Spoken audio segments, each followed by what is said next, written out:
سلام دوستان، تقریبا 1-2 هفته پیش اینجا یک محیط صافکاری، یک حیاتشه، تقریبا 300-400 متر حیات.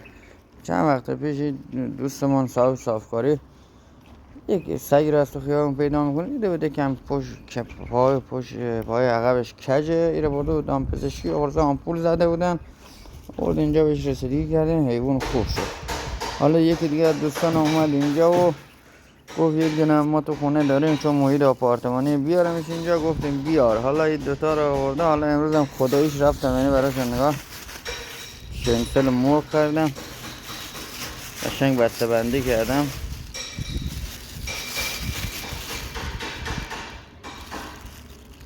که بدیم این حیوانا بخورم. بیا برو بابا، برو نمیخواد غذا ما بچرخی، برو بیا اینجا برداری بخور. این که برمیره سری دیگه را خودش میره اینجا، را خودش جایی داره. بچه همونه به دیگه رفت نشست بخورده. بخورید نوش جان. این هم که اون سگی که دوستمون آورده برامون. این دوتا با هم همجور رفیق شدن دیگه.